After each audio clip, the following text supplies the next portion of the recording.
નવસારી શહેરમાં ભાજપ નેતાએ જાહેરમાં તમાશો કર્યો હતો। ભાજપના યુવા મોરચાના પ્રમુખે જાહેર રોડ પર કેક કાપી હતી। વિજલપોળના ભાવેશ પાટીલે જાહેર રસ્તા પર કેક કાપી તમાશો કર્યો હતો। ફિલ્મી સ્ટાઇલે કારમાંથી ઉતરી ભાવેશ પાટીલે કેક કાપી। ભાજપના અન્ય આગેવાનો પણ બર્થડેની ઉજવણીમાં જોડાયા હતા। જાહેર રસ્તા પર ફટાકડા ફોડી નિયમોનો ઉલાળ્યો કરાયો। ભાવેશ પાટીલ ઉર્ફે સોનુ પાટીલના તમાશાનો વિડીયો વાયરલ થઈ રહ્યો છે।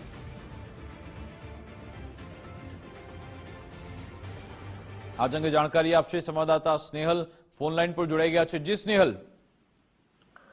जी ચોક્કસથી જો વાત કરવાની આવે તો નવસારી શહેરના અંદર જે ભાજપ યુવા મોરચાના જે પ્રમુખ છે જેનું નામ છે ભાવેશ પાટીલ અને જે ઉર્ફે સોનુ પાટીલ તરીકે ઓળખાય છે, જેમનો બર્થડે હતો અને જે બર્થડે નિમિત્તે જે તેમના સમર્થકો અને તેમના જે મિત્રો હતા તેમના દ્વારા જે નવસારીનો જે વિજલપોળ વિસ્તાર છે શિવાજી ચોક ત્યાં આગળ જે છે તે જાહેરમાં કેક ગોઠવીને જાહેરમાં જે છે તે કેક કાપવામાં આવી હતી અને જાણે જાહેર રોડ ઉપર તેમણે ફિલ્મી સ્ટાઇલમાં કારમાંથી ઉતરતા હોય એ ટાઈપનો વિડીયો પણ બનાવ્યો હતો। આ જ વિડીયો જે છે તે તેમના દ્વારા સોશિયલ મીડિયા પર પણ વાયરલ કરવામાં આવ્યો હતો।